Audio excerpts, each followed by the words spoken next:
ಇದು ರಾಜಕೀಯ ದುರುದ್ದೇಶ ಇರಲಿಲ್ಲ ಅಂದ್ರೆ ಇನ್ನೇನು ಮತ್ತೆ ಇವತ್ತು ಈ ಒಂದು ದಾಖಲೆಗಳು ಕೂಡ ನಂದಲ್ಲ, ಎಲ್ಲಾನು ನಿಮ್ಮ ಅಂದಿನ ಸರ್ಕಾರದ ದಾಖಲೆಗಳು. ಇವರು ಕಾನೂನು ವಿರುದ್ಧವನ್ನ ಮಾಡಿರೋದನ್ನ ನಾವು ಕಾನೂನಾತ್ಮಕವಾಗಿ ನಾವು ವಾಪಸ್ ತಗೊಂಡ್ರೆ ಇವರಿಗೆ ಬೆಂಕಿ ಹಚ್ತಾ ಇದೆ. ಇಡಿ ಸಿಬಿಐ ಅವರು ಯಾವ್ದಾದ್ರು ಒಂದು ಲೆಟರ್ ತೋರಿಸ್ಬಿಡಿ ನನಗೆ, ಇದು ನಮ್ಗೆ ಹಸ್ತಾಂತರ ಮಾಡಿ ಅಂತ ಒಂದು ಲೆಟರ್ ತೋರಿಸ್ಬಿಡಿ. ಹೀಗೆ ಉಲ್ಲಂಘನೆ ಆಗಿದೆ, ಇದು ನಾವು ಮಾಡ್ತಾ ಇದೀವಿ, ಒಂದು ಲೆಟರ್ ತೋರಿಸ್ಬಿಡಿ, ನಾವು ಡಿ.ಕೆ. ಶಿವಕುಮಾರ್ ಅವ್ರ ವಿರುದ್ಧ ನಾವು ತನಿಖೆ ಮಾಡ್ಲಿಕ್ಕೆ ತಯಾರಿದ್ದೀವಿ. ಕರ್ನಾಟಕ ರಾಜ್ಯದ ಇತಿಹಾಸದಲ್ಲಿ ಯಾವ ಡಿಎ ಕೇಸಿಗೂ ಕೂಡ ಸಿಬಿಐ ಕೊಟ್ಟಿಲ್ಲ, ಇನ್ಕ್ಲೂಡಿಂಗ್ ಮಿಸ್ಟರ್ ಯಡಿಯೂರಪ್ಪ. ಇವತ್ತು ಯಾವುದೇ ರೀತಿಯಾದಂತ ಕಾನೂನನ್ನ ನಾವು ಉಲ್ಲಂಘನೆ ಮಾಡಿಲ್ಲ. ಡಿ.ಕೆ. ಶಿವಕುಮಾರ್ ಅವರಿಗಾಗ್ಲಿ ಬೇರೆ ಬೇರೆ ನಾಯಕರಿಗಾಗ್ಲಿ ಅನ್ಸೋ ಕೆಲಸ ಅಂತ ಮಾಡಿದ್ರು. ಸಿಬಿಐ ಮುಖಾಂತರ ಐಟಿ ಇಡಿ ನಿಮ್ಗೆಲ್ಲ ಗೊತ್ತಿದೆ. ಚುನಾವಣೆ ಬಂದ ತಕ್ಷಣ ಬರೇ ವಿರೋಧ ಪಕ್ಷದ ನಾಯಕರ ಮನೆಗಳ ಮೇಲೆ, ಕಚೇರಿಗಳ ಮೇಲೆ ದಾಳಿ ನಡೀತದೆ. ಬಿಜೆಪಿಯವರು ಯಾವ ಕಚೇರಿ ಮೇಲೂ ದಾಳಿ ನಡೆಯೋದಿಲ್ಲ, ಯಾವ ಇದು ಇಲ್ಲ. ಅವ್ರು ಏನೇ ಮಾಡ್ಬೋದು, ಹಗಲು ದರೋಡೆ ಮಾಡಿದ್ರು ಪರವಾಗಿಲ್ಲ, ಮರ್ಡರ್ ಮಾಡಿದ್ರು ಪರವಾಗಿಲ್ಲ, ಅವ್ರ ಮೇಲೆ ಏನೇ ರೀತಿಯಾದಂಥ ಕಾನೂನು ಕಾರ್ಯವಾಹಿಗಳು ಆಗೋದಿಲ್ಲ. ಆದರೆ ನಾವು ಏನೂ ಮಾಡಿಲ್ಲ ಅಂದ್ರೂ ಕೂಡ ನಮಗೆ ಒಂದು ಎದುರಿಸುವ ತಂತ್ರವನ್ನು ಮಾಡ್ತಾ ಇದೆ. ನಿನ್ನೆ ರಾತ್ರಿಯಿಂದ ನಮ್ಮ ಮಾಧ್ಯಮದಲ್ಲಿ ಇರ್ಬೋದು, ಮತ್ತೆ ಬಿಜೆಪಿಯ ಸಾಮಾಜಿಕ ಜಾಲತಾಣದಲ್ಲಿರ್ಬೋದು, ಈ ನಮ್ಮ ಒಂದು ಸರ್ಕಾರದ ನಿರ್ಧಾರದ ಬಗ್ಗೆ, ಯಾವುದು ಡಿ.ಕೆ. ಅವರ ಪ್ರಕರಣದನ್ನ ಸಿಬಿಐ ತನಿಖೆಯಿಂದ ಹಿಂಪಡೆಯೋದ್ರ ಬಗ್ಗೆ ಸಾಕಷ್ಟು ಚರ್ಚೆಗಳು ನಡೀತಾ ಇದೆ. ಸಾಕಷ್ಟು ಗೊಂದಲಗಳು ಕೂಡ ಇದೆ. ಕಾನೂನು ಏನಿದೆ, ಯಾಕಿದೆ, ಹೇಗಿದೆ ಅಂದ್ಬಿಟ್ಟು ಒಂದು ಕಡೆ ಆದರೆ, ಇನ್ನೊಂದು ಕಡೆ ಬಿಜೆಪಿಯವರು ಬಹಳಷ್ಟು ಮಿಸ್ಇನ್ಫಾರ್ಮೇಶನ್ ಅನ್ನ, ಸುಳ್ಳು ಸುದ್ದಿಯನ್ನ ಕೊಡ್ತಾ ಇದ್ದಾರೆ ಎಲ್ಲ ಕಡೆ ಇವತ್ತು. ಇದರಿಂದ ಸಾಕಷ್ಟು ಜನರಲ್ಲಿ ಕೂಡ ಗೊಂದಲ ಇದೆ, ಮಾಧ್ಯಮದಲ್ಲೂ ಕೂಡ ಸಾಕಷ್ಟು ಪ್ರಶ್ನೆಗಳಿವೆ. ಇವತ್ತು ನಾವು ಕೂತಿರೋದು ಇವೆಲ್ಲ ಪ್ರಶ್ನೆಗಳು ಉತ್ತರ ಕೊಡಲಿಕ್ಕೆ, ಮತ್ತೆ ಯಾವ ರೀತಿ ಬಿಜೆಪಿ ಅವರ ಒಂದು ಸಂಚಿನಿಂದ ಇದಾಗಿದೆ ಅಂತ ಹೇಳಕ್ಕೆ. ಓವರಲ್ಲಿ ಕಮ್ಯುನಿಕೇಟ್ ಮಾಡಿದ್ದಾರೆ ಅಂತ ಸಿಎಂ ಹೇಳ್ತಾರೆ. ಅಂದ್ರೆ ಒಬ್ಬ ಶಾಸಕದ ಸ್ಯಾಂಕ್ಷನ್, ಪ್ರಾಸಿಕ್ಯೂಷನ್ ಸ್ಯಾಂಕ್ಷನ್ ಮಾಡಲಿಕ್ಕೆ ಅಥವಾ ತನಿಖೆ ಇದು ಮಾಡಲಿಕ್ಕೆ ಅಷ್ಟೇನಾತ್ರ ಸರ್ 5 ದಿನದಲ್ಲಿ, 6 ದಿನದಲ್ಲಿ ಎಜಿ ಒಪಿನಿಯನ್ಗೂ ಕಾಯಲಾರ್ದೆ ಮೌಖಿಕವಾಗಿ ಆದೇಶ ಕೊಡ್ತಾರೆ ಅಂದ್ರೆ ಉದ್ದೇಶ ಏನು? ಬಿಜೆಪಿಯವರು ಉತ್ತರ ಕೊಡ್ಬೇಕಿವತ್ತು. ಎಲ್ಲ ಕಡೆ ಇದು ಕಾನೂನು ವಿರುದ್ಧ, ಸಂವಿಧಾನ ವಿರುದ್ಧ ಅಂತ ಓಡಾಡ್ಕೊಳ್ತಾ ಇದಾರಲ್ಲ, ಕಾನೂನಿನ ಮತ್ತೆ ಸಂವಿಧಾನದ ಅರಿವಿದೆಯೇನ್ರಿ ನಿಮ್ಗೆ? Why was it done like this? 9ನೇ ತಾರೀಕು ಲೆಟರ್ ಬರುತ್ತೆ, 25 ತಾರೀಕು ಒಳಗಡೆ ನೀವು ಒಬ್ಬ MLA ಸ್ಯಾಂಕ್ಷನ್ ಮಾಡಬೇಕು ಅಂತ ಸಿಬಿಐಗೆ ನೀವೇ ಬರೆದು ಕೊಟ್ಬಿಟ್ಟಿದ್ದೀರಲ್ಲ. 25ನೇ ತಾರೀಕಿಗೆ ಏನು ಇವ್ರು ಸ್ಯಾಂಕ್ಷನ್ ಕೊಡ್ತಾರೆ ಸರ್, ಎಜಿ ಅವತ್ತೇ ಒಪಿನಿಯನ್ ಕೊಡ್ತಾರೆ. ದಯವಿಟ್ಟು ಗಮನಿಸಬೇಕು. 24th evening decision has been done without AG's consult, return approval. ಮೌಖಿಕವಾಗಿ ಆದೇಶ ಕೊಡ್ತಾರೆ. 25ನೇ ತಾರೀಕು ಇವರು ಆದೇಶ ಕೊಟ್ಟಾದ್ಮೇಲೆ, after decision has been taken, AG has given an opinion. ಏನಂತ ಕೊಡ್ತಾರೆ ಎಜಿ ಒಪಿನಿಯನ್? ಇದು ಮ್ಯಾಟರ್ ಅನ್ನ ನಾವು ಇನ್ವೆಸ್ಟಿಗೇಷನ್ಗೆ ಹಾಕಬೇಕು, ಆಗ್ಲೇ ನಾವು ಕೊಡಕ್ಕಾಗೋದಿಲ್ಲ ಅಂತ ಹೇಳ್ತಾರೆ. ಬಂದ ಒಪಿನಿಯನ್ ಅಲ್ಲ, ಇದು ಸರ್ಕಾರದ ಒಪಿನಿಯನ್ ಅಲ್ಲ ಸರ್. ಅವ್ರೇನ್ ಹೇಳ್ತಾರೆ, ಲಾಸ್ಟ್ ಒಂದು ಪ್ಯಾರಾ ಓದ್ಬಿಡ್ತೀನಿ. ಅವ್ರೇನ್ ಹೇಳ್ತಾರೆ, therefore in the instant case it has to be ascertained by the investigation agency as to what is the nature of the offense committed by the public servant concerned. ಅಂದ್ರೆ ಏನ್ ಮಾಡಿದ್ದಾರೆ, ಏನ್ ತಪ್ಪು ಮಾಡಿದ್ದಾರೆ, ಅವ್ರ ಒಫೆನ್ಸ್ ಏನಿದೆ ಅಂತ ಕಂಡುಹಿಡಿಬೇಕು ಮೊದಲು. If the alleged offense is relating to any recommendation or decision taken by such public servant, only then issue under section 17A would arise. However, if the offense is nothing to do with the decision or recommendation made by the public servant, then the question of sanction under section 17A does not arise. BJP ಅವರೇ, ನಿಮ್ ಸರ್ಕಾರ ಏನ್ ಬರ್ದಿದೆ ನೀವೇ ನೋಡಿಲ್ಲ. It does not arise ಅಂತ ಹೇಳ್ತಾರೆ. This could be seen with the following illustration. For instance, if a public servant is being prosecuted, assets disproportionate to the known source of income, question of grant of sanction as contemplated under section 17A does not arise. DA case idrunu kuda does not arise. Even in case of sanction under section 19, question of sanction would arise only after the charge sheet is filed by the investigation agency.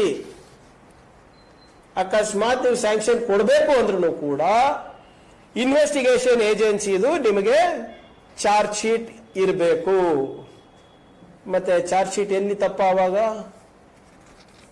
ದಯವಿಟ್ಟು ಬಿಜೆಪಿಯವರು ಹೇಳಬೇಕು. 25/9/2019 charge sheet ಎಲ್ಲಿತ್ತು? Why was it not filed? ಆಮೇಲೆ CBI ಇವರು CBI ವಾಪಸ್ ಕೊಟ್ರು. ಎಷ್ಟು ಅವಿವೇಕತನಾದ ಪರಮಾವಧಿ ಇದೆ ಅಂದ್ರೆ ಈ ಬಿಜೆಪಿನಲ್ಲಿ. What is the criteria to give a case to CBI?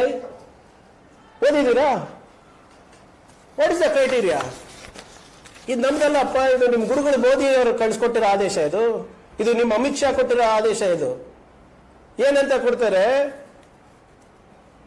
ಅದು circular to chief secretaries of all state governments subject introduction of single window system in Department of Personnel and Training for receiving proposals of CBI investigation. ಅಂದ್ರೆ CBI investigation ಮಾಡಬೇಕು, ನೀವು proposal ಕಳಿಸಿದ್ರೆ ಕೆಲವು ಮಾನದಂಡಗಳಿದೆ. ಆ ಮಾನದಂಡಗಳು ಏನು ಅಂತ ಹೇಳ್ತಾರೆ. ಅದರಲ್ಲಿ 5 ಮಾನದಂಡಗಳು ಕೊಡ್ತಾರೆ ಅವರು.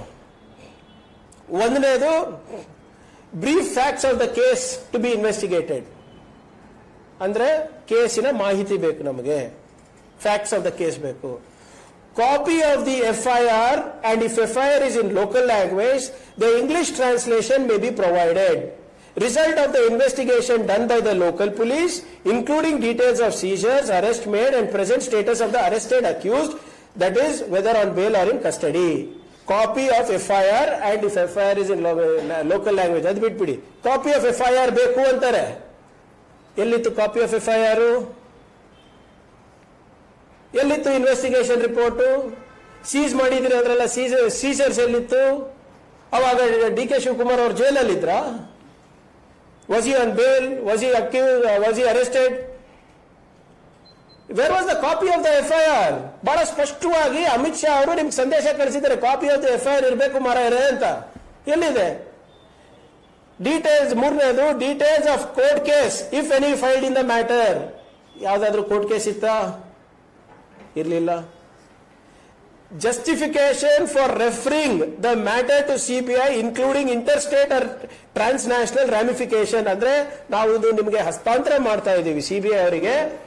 ಯಾಕಂದ್ರೆ ಇದರಲ್ಲಿ ಬೇರೆ ರಾಜ್ಯದ ಅಂತರ್ರಾಜ್ಯದ ವಿಷಯಗಳಿರ್ಬೋದು ಅಥವಾ ಬೇರೆ ದೇಶದ ವಿಷಯಗಳಿರ್ಬೋದು, ಇಂಟರ್ನ್ಯಾಷನಲ್ ಆರ್ ನ್ಯಾಷನಲ್ ಇಶ್ಯೂಸ್. ಅದು ಏನಾದ್ರೂ ಇದು ಜಸ್ಟಿಫಿಕೇಶನ್ ಕೊಡಬೇಕು ಅಂತ ಇದೆ. ಎಲ್ಲಿದೆ ಅಪ್ಪ ಜಸ್ಟಿಫಿಕೇಶನ್ ಅದಕ್ಕೆ? ಯಾವ ಸ್ವಿಸ್ ಬ್ಯಾಂಕ್ ಅಕೌಂಟ್ ಇದೆ? ಯಾವ್ದು national state to state jurisdiction trespass ಆಗ್ತಾ ಇದೆ ಇಲ್ಲಿ? ಮತ್ತೆ 5ನೇದು ಬಹಳ interesting, reasons regarding local state police not being in a position to investigate the matter. ಮತ್ತೊಮ್ಮೆ ಪುನರುಚ್ಚರಿಸ್ತಾ ಇದ್ದೀನಿ, reasons regarding local state police not being in a position to investigate the matter. ಅಂದ್ರೆ ಇಲ್ಲಿ ನಮ್ಮ ಸ್ಟೇಟ್ ಪೊಲೀಸ್ ಇರ್ಬೋದು, ಲೋಕಾಯುಕ್ತ ಇರ್ಬೋದು, CID ಇರ್ಬೋದು, ಬೇರೆ ಯಾವ್ದಾದ್ರು ರಾಜ್ಯದ ಸಂಸ್ಥೆಗಳಿದ್ರೆ ಅವರಿಗೆ ಇನ್ವೆಸ್ಟಿಗೇಟ್ ಮಾಡ್ಲಿಕ್ಕೆ ಆಗ್ತಾ ಇಲ್ಲ ಅಂತ ನೀವು ಜಸ್ಟಿಫಿಕೇಶನ್ ಕೊಡಬೇಕು, ರೀಸನ್ಸ್ ಕೊಡಬೇಕು. ಏನ್ ಕೊಟ್ಟಿದ್ರಿ? ಎಲ್ಲಿ ಕೊಟ್ಟಿದ್ರಿ? ಅದಿದ್ರೆ ಕೊಡಿ ನಮಗೆ ನೋಡೋಣ ಅಂತೆ. Whether the state government will be ready to place resources, manpower, ಅದೆಲ್ಲ ಬಿಡಿ, ಅದು ರೆಗ್ಯುಲರ್. ಇದು 5 ಕ್ರೈಟೀರಿಯಾಸ್ ಇದೆ ಅಲ್ಲ, ಯಾವ ಕ್ರೈಟೀರಿಯಾ ಫುಲ್ಫಿಲ್ ಮಾಡಿದ್ದೀರಾ ಹೇಳಿ ನನಗೆ. ಫ್ಯಾಕ್ಟ್ಸ್ ಆಫ್ ದ ಕೇಸ್ ಕೊಟ್ರಾ? ಇಲ್ಲ. ಕಾಪಿ ಆಫ್ ದ FIR ಇತ್ತಾ? FIR ಆಗಿರ್ಲಿಲ್ಲ. ಕೋರ್ಟ್ ಕೇಸ್ ಇತ್ತಾ? ಕೋರ್ಟ್ ಕೇಸ್ ಇರಲಿಲ್ಲ. ಏನು ಸಿಬಿಐಗೆ ಯಾಕೆ ನೀವು ಇದು ನ್ಯಾಷನಲ್ ಮತ್ತು ಇಂಟರ್ನ್ಯಾಷನಲ್ ರಾಮಿಫಿಕೇಶನ್ಸ್ ಏನಾದ್ರೂ ಇತ್ತಾ? ಇರಲಿಲ್ಲ. ಯಾಕೆ ನೀವು ಇಲ್ಲಿನ ನಮ್ಮ ರಾಜ್ಯ ತನಿಖಾ ತಂಡಗಳಿಂದ ಬಿಟ್ಟು ಸಿಬಿಐ ಕೊಡಬೇಕು ಅಂತ ನೀವು ಜಸ್ಟಿಫಿಕೇಶನ್ ಕೊಟ್ರಾ? ಇಲ್ಲ. ಎಲ್ಲಿ ಯಾಕೆ ಕೊಟ್ಟಿದ್ದೀರಾ? ಇದು ಕೊಟ್ಟಿರೋದು ಬರೇ ರಾಜಕೀಯ ದುರುದ್ದೇಶದಿಂದ. ಇದು ನನ್ನ ಡಾಕ್ಯುಮೆಂಟ್ಸ್ ಅಲ್ಲ, ಒಂದು ಕೂಡ ನನ್ನ ಡಾಕ್ಯುಮೆಂಟ್ಸ್ ಅಲ್ಲ. It's all the documents of the then BJP government. ಎಲ್ಲ ನಾಯಕರು ಬಂದು ಏನ್ ಟಿವಿ ಸ್ಟೇಟ್ಮೆಂಟ್ ಅಲ್ಲ ಅದು ಅನ್ಯಾಯ ಆಗ್ತಾ ಇದು ಆಗ್ತಾ ಇದೆ, ಸಂವಿಧಾನ ಕೊಗ್ಗಲೆ ಆಗ್ತಾ ಇದೆ ಅಂತ ಮಾಡಿದ್ಯಾರ್ರಿ ಕೊಗ್ಗಲೆ? ಕಾನೂನನ್ನ ಗಾಳಿಗೆ ತೂರಿದ್ಯಾರು? 1/10/2019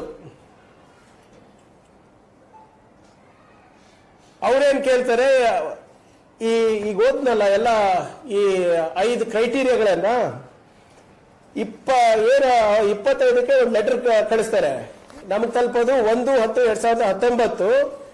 ಅವ್ರು ಕೇಳ್ತಾರೆ ಚೀಫ್ ಸೆಕ್ರೆಟರಿಗೆ, ಸೆಂಟ್ರಲ್ ಗವರ್ಮೆಂಟ್ ಅವರು, ನೀವು ನಮಗೆ ಸ್ಯಾಂಕ್ಷನ್ ಕೊಡ್ತಾ ಇದ್ದೀರಾ CBIಗೆ, ದಯವಿಟ್ಟು please furnish details such as copy of FIR and other details of the case in the prescribed pro forma ಅಂತ ಅವರೇ ಕೇಳ್ತಾ ಇದ್ದಾರೆ. ನೀವು ಕಳಿಸಿದ್ದೀರಾ ಅದೆಲ್ಲ ಮಾಹಿತಿ ಕೊಡಿ ನಮಗೆ ಅಂತ. ಏನಂತ ಕಳಿಸ್ತಾರೆ? ಏನು ಇಲ್ಲ ಕಳಿಸ್ಲಿಕ್ಕೆ. 0 documents. 4/11/2019 note put up by Under Secretary states that letter from Union of India dated 1/10/2019 was received seeking for FIR and other details and relevant documents to be filed in the prescribed format. Since no FIR was registered, David Gamanisi, since no FIR was registered, file was placed for further orders before the Secretary. ಅವರು ಹೇಳ್ತಾ ಇದ್ದಾರೆ, ಕೇಂದ್ರ ಸರ್ಕಾರದಿಂದ ನಮಗೆ ಕೊಟ್ಟಿದ್ದಾರಪ್ಪ, ನಮಗೆ FIR ಕೊಡಿ, facts of the case ಕೊಡಿ, ಎಲ್ಲಾನು ಕೊಡಿ, ನಾವು ತನಿಖೆ ಮಾಡ್ತೀವಿ ಅಂದ್ರೆ. ಆದ್ರೆ FIR ಇರ್ಲಾರ್ದ ಕಾರಣ ನಾವು ಏನ್ ಮಾಡ್ಬೇಕು ನಮ್ಗೆ ಗೊತ್ತಾಗ್ತಾ ಇಲ್ಲ, ಅದಕ್ಕೆ ನಾವು ಸೆಕ್ರೆಟರಿಗೆ ಫೈಲ್ ಅನ್ನ ಮೂವ್ ಮಾಡಿದೀವಿ ಅಂತ 4/11/2019. ಅದಾದ್ಮೇಲೆ 20/11/2019 the draft letter was placed before ACS and then to the chief secretary, then the file was placed to the CM. 22/11/2019 the CM approved the letter and CS directed to issue the letter. ಅಂದ್ರೆ ಏನು FIR ಇಲ್ಲ, ಏನಿಲ್ಲ, ಇಲ್ಲ CBI ಕೊಡಬೇಕು. So ಮುಖ್ಯಮಂತ್ರಿಗಳು ಅನುಮೋದನೆ ಮಾಡಿದ್ರು, ಅಂದಿನ ಚೀಫ್ ಸೆಕ್ರೆಟರಿ ಆದೇಶ ಹೊರಡಿಸಿದ್ರು. ಯಾವಾಗ ಅದಾದ್ಮೇಲೆ ಇನ್ನೂ FIR ಇಲ್ಲ, ದಯವಿಟ್ಟು ತಾವು ಗಮನಿಸಬೇಕು. FIR ಇಲ್ಲ, ಕೇಸ್ ಇಲ್ಲ, ಏನಿಲ್ಲ. ಇಷ್ಟೆಲ್ಲ ನ್ಯೂನತೆಗಳಿದ್ರು, ಲೋಪಗಳಿದ್ರು ಕೂಡ ಏನಕ್ಕೆ ಮಾಡಿದ್ರು ಇದು? ಯಾವ ಫೀಸಿಬಿಲಿಟಿ ರಿಪೋರ್ಟ್ ಇತ್ತು? ಯಾವ ಆರ್ಡರ್ ಮಾಡ್ಲಿಕ್ಕೆ ಇವರಿಗೆ? ಇದು ರಾಜಕೀಯ ದುರುದ್ದೇಶ ಇರಲಿಲ್ಲ ಅಂದ್ರೆ ಇನ್ನೇನು ಮತ್ತೆ? ಇವತ್ತು AG ಅವರು ಅವ್ರ ಒಪಿನಿಯನ್ ಅನ್ನ 25ನೇ ತಾರೀಕು ಕೊಡ್ತಾರೆ, ಇವ್ರು 24ಕ್ಕೆ ಮೌಖಿಕ ಆದೇಶ ಕೊಟ್ಬಿಟ್ಟು ಡಿಸಿಷನ್ ತಗೊಂಡಾದ್ಮೇಲೆ ಇವರು ಆದೇಶ ಒಪಿನಿಯನ್ ತಗೋತಾ ಇದ್ದಾರೆ ಇವತ್ತು. ಆದ್ರಿಂದ ಈಗ FIR ಯಾವಾಗ ರಿಜಿಸ್ಟರ್ ಆಗುತ್ತೆ? 13 ತಿಂಗಳು ಆದ್ಮೇಲೆ ಇವರೇ ಏನೋ ಕೇಸ್ಗಳು ಕುಕ್ಅಪ್ ಮಾಡಿಬಿಟ್ಟು ಇವರೇ ಏನು ರಾತ್ರಿ ಕನಸಿನಲ್ಲಿ ಏನು ಬಂತೋ ಅದನ್ನೇ ಹಾಕ್ಬಿಟ್ಟು 13 ತಿಂಗಳು ಆದ್ಮೇಲೆ ಹಾಕ್ತಾ ಇದ್ದಾರೆ. ಆಮೇಲೆ as per law without FIR you can't give only. ನಮ್ದಲ್ಲ, ಕೇಂದ್ರ ಸರ್ಕಾರದ ಇದು ಇದೆ, ಮಾನದಂಡಗಳಿದೆ. CBI FIR ಲಾಂಚ್ ಮಾಡ್ತಾರೆ October 3rd ಸರ್ 2020. ಅದು ಚಾಲೆಂಜ್ ಮಾಡಿದ್ದಾರೆ. ಇದು ಬಹಳ ಕ್ಲಿಯರ್ ಆಗಿ ಏನು ಇದು ಕಾಣಿಸುತ್ತೆ ಅಂದ್ರೆ, ಬಿಜೆಪಿ ಅವರು ಇರ್ಬೋದು, ಯಡಿಯೂರಪ್ಪ ಅವರು ಇರ್ಬೋದು, ಮತ್ತೆ ಕೇಂದ್ರದ ಬಿಜೆಪಿ ಸರ್ಕಾರದವ್ರು ಇರ್ಬೋದು, ಎಲ್ಲೋ ಒಂದು ಕಡೆ ಕಾಂಗ್ರೆಸ್ ಅಲೆ ಇದೆ, ಇವರು ಆರ್ಸ್ ಬಂದ್ಬಿಡ್ತಾರೆ ಅಂತೂ ಭಯ ಹುಟ್ಟಿಸ್ಲಿಕ್ಕೆ ನಮ್ಮ ನಾಯಕರಿಗೆ ಹಿಂಗ್ ಮಾಡಿರೋದು. ನಾನು ಹೇಳ್ತಾ ಇದ್ದಿಲ್ಲ, ಶೋಮಿ ಯಾವ ಕಾನೂನು ಪಾಲನೆ ಮಾಡಿದಿರ ನಂಗೆ ತೋರಿಸ್ಬಿಡಿಯಪ್ಪ. ಈ ಒಂದು ದಾಖಲೆಗಳು ಕೂಡ ನಂದಲ್ಲ, ಎಲ್ಲಾನು ನಿಮ್ಮ ಅಂದಿನ ಸರ್ಕಾರದ ದಾಖಲೆಗಳು. ಇನ್ನ ಬಹಳ ಇದೆ ಓದ್ಬೇಕು ಅಂದ್ರೆ. ಹೆಂಗೆ ಕಾನೂನು ಉಲ್ಲಂಘನೆ ಮಾಡಿದ್ದಾರೆ, ಏನೇನು ಮೌಖಿಕ ಆದೇಶಗಳು ಕೊಟ್ಟಿದ್ದಾರೆ, ನಮ್ಮ ನಾಯಕರುಗಳನ್ನ ಕಟ್ಟಾಕ್ಲಿಕ್ಕೆ ಏನೇನು ಮಾಡಿದ್ದಾರೆ, ಅವೆಲ್ಲಾನು ಇದೆ. ಇವೆಲ್ಲಾನು ಕೂಡ ದಾಖಲೆಗಳಲ್ಲಿದೆ. ಇವರು ಕಾನೂನು ವಿರುದ್ಧವನ್ನ ಮಾಡಿರೋದನ್ನ ನಾವು ಕಾನೂನಾತ್ಮಕವಾಗಿ ನಾವು ವಾಪಸ್ ತಕೊಂಡ್ರೆ ಇವರಿಗೆ ಬೆಂಕಿ ಹಚ್ತಾ ಇದೆ. ಯಾಕಪ್ಪ? ಆಮೇಲೆ ನಾವೇನೋ ಇದು ಮಾಡ್ತಾ ಇಲ್ಲ.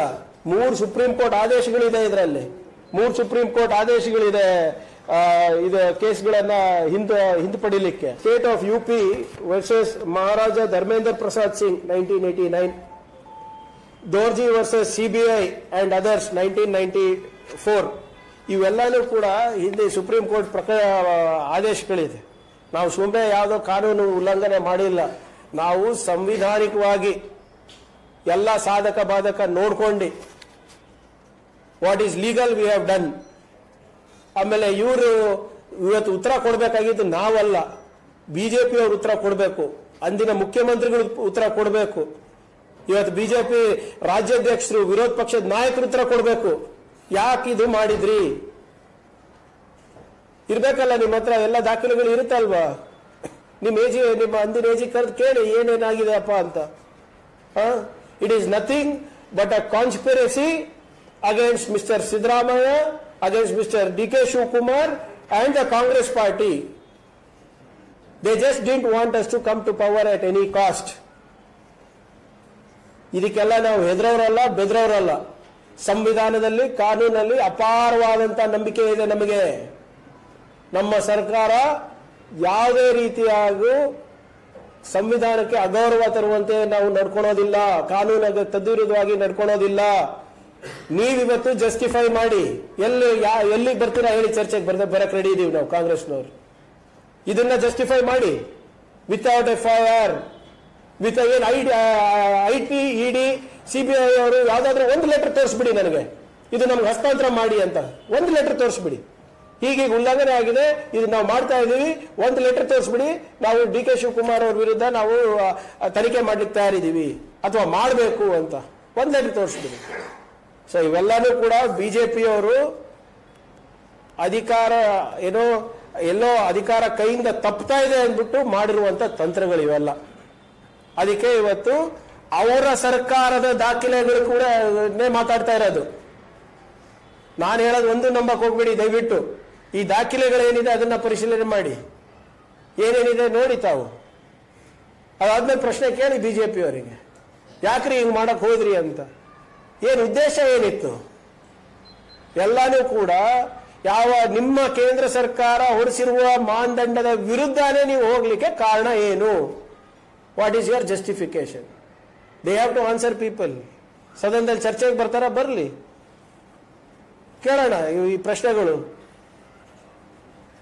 ಇವತ್ತು ಯಾವುದೇ ರೀತಿಯಾದಂಥ ಕಾನೂನನ್ನ ನಾವು ಉಲ್ಲಂಘನೆ ಮಾಡಿಲ್ಲ. ನಿನ್ನೆ ಸರ್ಕಾರ ತಗೊಂಡಿರುವಂತ ಡಿಸಿಷನ್ ಏನಿದೆ is very much as per law. There has been precedents earlier also, and more importantly 3 Supreme Court judgment ಇದೆ. ಆಮೇಲೆ ಇಲ್ಲಿವರೆಗೂ ಈ ಕರ್ನಾಟಕ ರಾಜ್ಯದ ಇತಿಹಾಸದಲ್ಲಿ ಯಾವ DA ಕೇಸಿಗೂ ಕೂಡ CBI ಕೊಟ್ಟಿಲ್ಲ, ಇನ್ಕ್ಲೂಡಿಂಗ್ ಮಿಸ್ಟರ್ ಯಡಿಯೂರಪ್ಪಸ್. ನಾಟ್ ಒಂದು ಪ್ರಕರಣ ತೋರಿಸ್ಬಿಡಿ ನಮ್ಮ 50 ವರ್ಷದ ಇತಿಹಾಸದಲ್ಲಿ ಅಥವಾ ನಮ್ಮ 75 ವರ್ಷದ ಇತಿಹಾಸದಲ್ಲಿ ನಾವು DA ಕೇಸನ್ನ CBI ಕೊಟ್ಟಿರೋದು ಸ್ಟೇಟ್ದು ಎಷ್ಟೊಂದಿವೆ, ಇಲ್ಲೇ ನಡೀತಾ ಇದೆ. ಸೊ ಆದ್ರಿಂದ ಇದನ್ನ ನಾವು ಯಾವುದೇ ಇರಲಿ ಕಾನೂನು ಹೋರಾಟ ಮಾಡೋಣ ಅವ್ರ ವೈಯಕ್ತಿಕವಾಗಿ. ಸೊ ಆದ್ರಿಂದ ನಮ್ಮ ಡಿಸಿಷನ್ ಏನಿದೆ ಈಸ್ ಆಸ್ ಪರ್ ಲಾ. ಇಂತಹ ಹಲವು ಸುದ್ದಿ ಮಾಹಿತಿ ವಿಶ್ಲೇಷಣೆಗಾಗಿ ಸನ್ಮಾರ್ಗ ನ್ಯೂಸ್ ಸಬ್ಸ್ಕ್ರೈಬ್ ಮಾಡಿ. ನಿರಂತರ ನೋಟಿಫಿಕೇಶನ್ ಪಡೆಯಲು ಬೆಲ್ ಐಕಾನ್ ಒತ್ತಲು ಮರೆಯದಿರಿ.